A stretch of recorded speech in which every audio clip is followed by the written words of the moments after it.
Grandir en tant que fille de Victoria Hamilton n'a pas été facile. Chaque respiration que je prenais, chaque pas que je faisais, était minutieusement surveillé et évalué. Mon père, le PDG de Hamilton Industries, avait planifié ma vie entière avant même que j'apprenne à marcher. Charlotte, ma chère, dit-il en ajustant son costume Armani parfaitement repassé, à Hamilton ne se contente jamais de la 2e place. Notre villa à Beverly Hills était un témoignage de cette philosophie 28 pièces luxueusement choisies, chacune criant la prospérité et le pouvoir. Mais pour moi, c'était plus une cage dorée qu'une maison. À 25 ans, j'avais suivi le plan de mon père à la lettre, diplômé de la Harvard Business School, gestionnaire junior chez Hamilton Industries et fiancé à Bradley Winchester II, l'héritier de Winchester Technology, choisi par mon père pour être mon mari. Il y avait juste un petit problème, j'étais désespérément, sans espoir, amoureuse de quelqu'un d'autre. J'ai rencontré James Mitchell un mardi pluvieux, lorsque ma Ferrari est tombée en panne en route pour le travail. Il était le mécanicien venu me dépanner, avec un vieux camion, et un sourire qui fit battre mon cœur plus fort. « Il semble que votre courroie de distribution soit cassée », dit-il en essuyant ses mains sur son jean usé. « Je peux réparer, mais cela prendra quelques heures. » Quelque chose dans ses yeux bruns et dans la manière dont il expliquait les choses sans me traiter de manière condescendante m'a fait décider d'attendre dans son petit atelier au lieu d'appeler un Uber. Cette décision allait changer ma vie à jamais. Autour de tasses de mauvais café de la machine à vendre, j'ai découvert que James n'était pas juste un mécanicien ordinaire. Il avait travaillé dur pour obtenir son diplôme en ingénierie et était sorti parmi les meilleurs. Il aurait pu avoir un emploi confortable dans le secteur des affaires, mais il adorait travailler de ses mains, résoudre des problèmes et améliorer les choses. La vie est trop courte pour la passer à faire quelque chose juste parce que ça semble bien sur le papier, dit-il, les yeux brillants. Ces mots m'ont frappé comme un éclair. Pour la première fois, quelqu'un exprimait en mots ce que j'avais ressenti toute ma vie. Un café en a mené à un autre, puis à un dîner, et des moments furtifs chaque fois que je réussissais à m'échapper de mon monde étouffant. James ne m'a jamais posé de questions sur la richesse de ma famille, il n'a jamais essayé de m'impressionner avec des restaurants chics ou des cadeaux coûteux.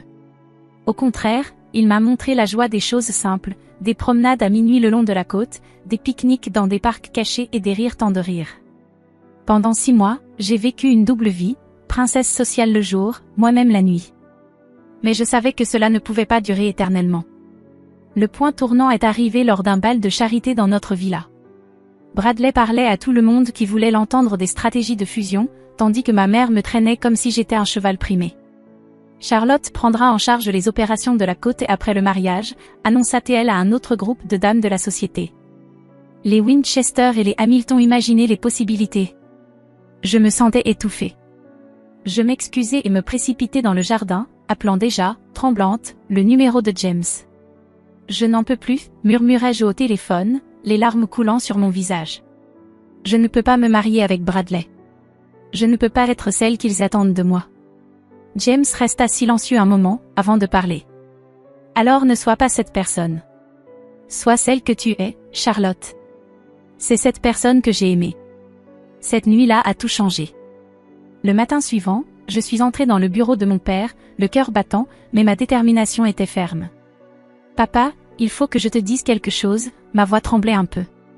Je ne peux pas me marier avec Bradley. Je suis l'amoureuse d'une autre personne. L'explosion qui suivit fut nucléaire. Le visage de mon père devint rouge comme une tomate pendant que je parlais de James, du fait que je voulais une vie différente de celle qu'il avait planifiée pour moi. Un mécanicien, cria-t-il, frappant la table en acajou. Ma fille, une Hamilton, amoureuse d'un subalterne. Il est ingénieur, papa, et il est brillant. Si tu le connaissais? Absolument pas. La voix de mon père était si forte qu'elle aurait fait éclater du verre. Tu vas épouser Bradley, comme prévu, ou tu oublies ton fonds fiduciaire, ta place dans l'entreprise tout. C'est bien clair? Je redressai mes épaules, concentrant une force que je ne savais pas avoir. Très clair, papa. Au revoir. Sortir du bureau fut la chose la plus difficile que j'ai jamais faite.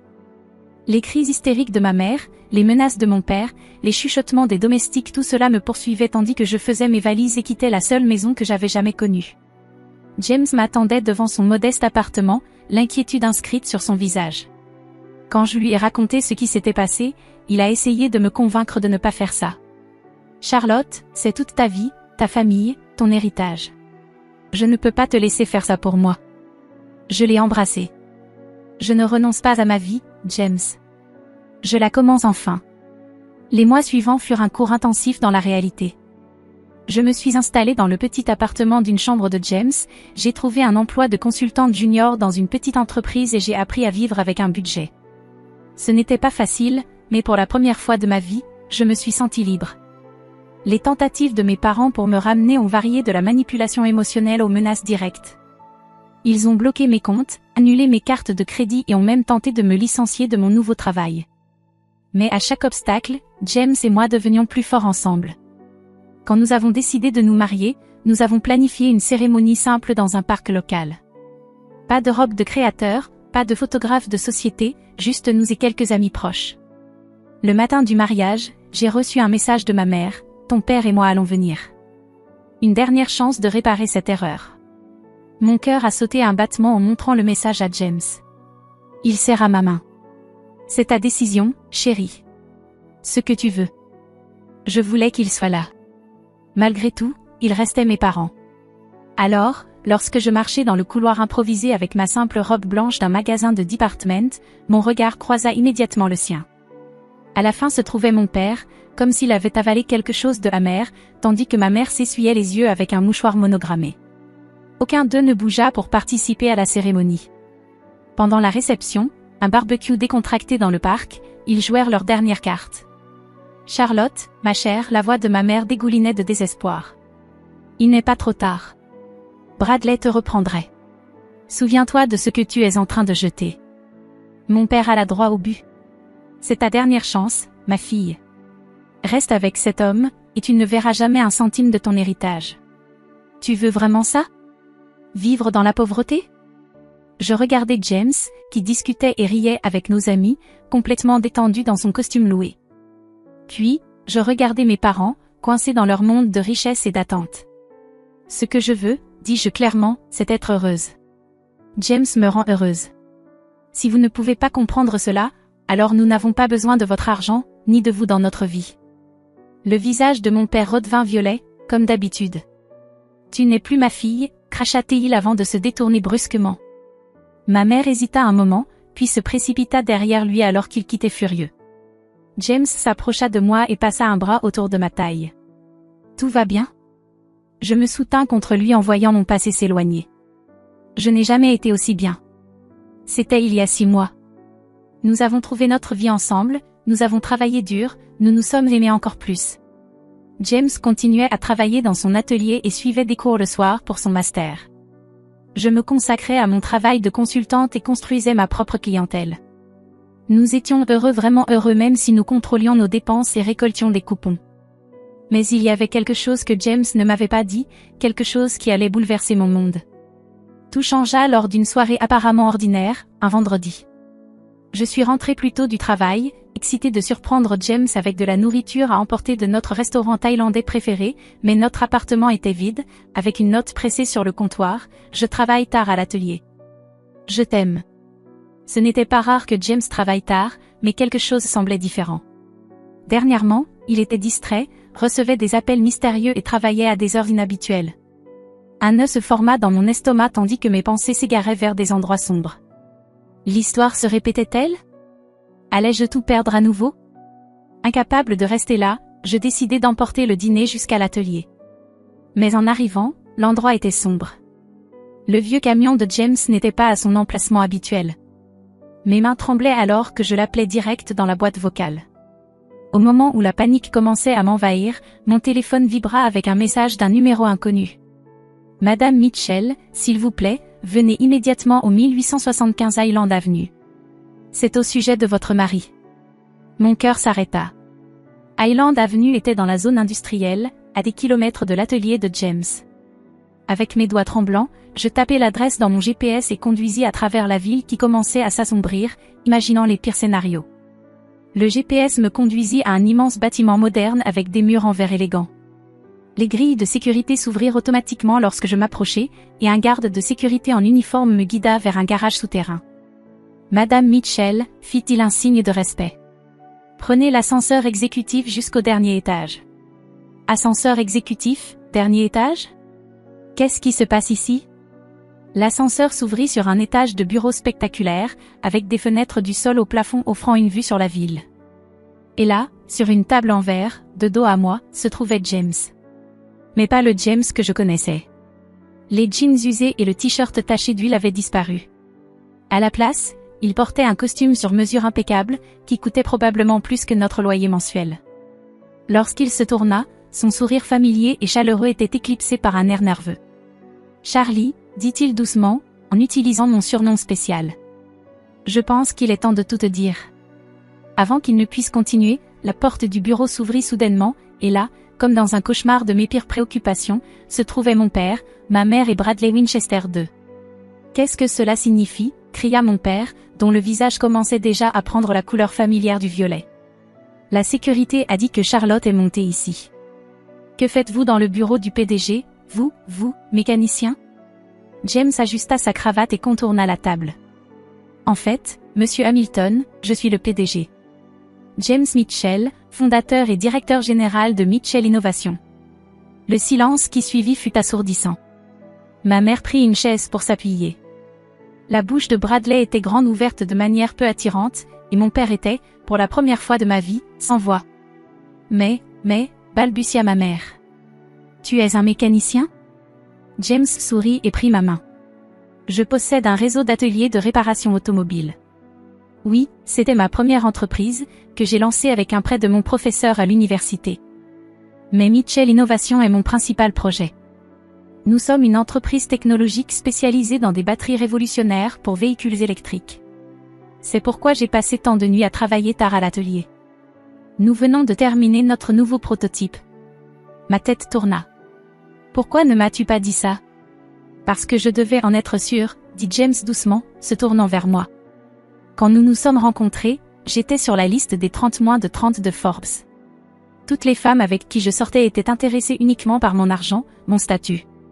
Mais toi, tu es tombée amoureuse de moi quand j'étais encore qu'un mécanicien. Tu as tout abandonné pour moi. Je devais en être sûr. Mitchell Innovation, murmura mon père, dont le sens des affaires commençait enfin à saisir la compréhension. L'entreprise qui a révolutionné la technologie des batteries pour véhicules électriques ? Celle avec laquelle chaque grand constructeur automobile se bat pour un partenariat ? C'est toi ? James acquiesça. Notre évaluation de marché a atteint 122 milliards la semaine dernière. Nous ne sommes pas encore au niveau de Hamilton Industries, mais nous y arriverons. Je ne pus m'empêcher de rire en voyant l'expression de mon père. Tous ces mois où il rabaissait mon pauvre mari, et James avait construit un empire juste sous son nez. Et maintenant, continua James, sa voix prenant un ton plus ferme, je veux discuter avec toi de la façon dont tu as traité ta fille. La femme qui, soit dit en passant, vient de devenir l'une des plus grandes actionnaires de Mitchell Innovation, en se mariant avec moi. Le visage de mon père pâlit. Hamilton Industries essayait depuis des années de pénétrer le marché des véhicules électriques. Un partenariat avec Mitchell Innovation aurait tout changé. Écoute-moi bien, cria mon père, essayant de reprendre le contrôle. Nous voulions juste le meilleur pour Charlotte, essayer de la faire pleurer en secret pendant des semaines ? Essayer de la faire virer ? La voix de James était de l'acier, enveloppée de soie. Papa, je retrouvais enfin ma voix. Tu m'as toujours appris que la famille Hamilton ne se contentait jamais de moins que le meilleur.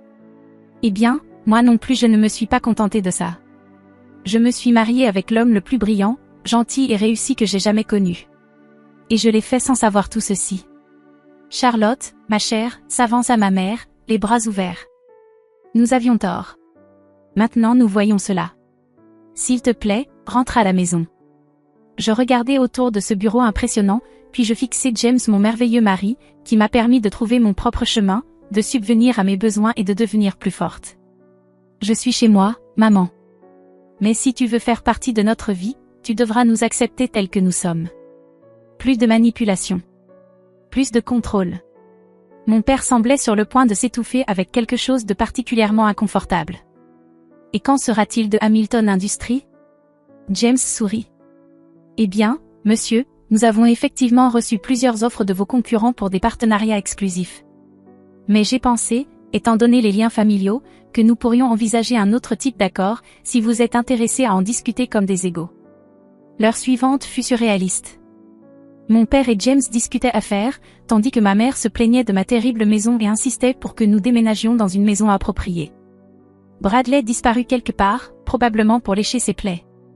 Plus tard ce soir-là, de retour dans notre petit appartement, je posai enfin à James la question qui me brûlait les lèvres toute la journée. Pourquoi continuais-tu à travailler dans l'atelier?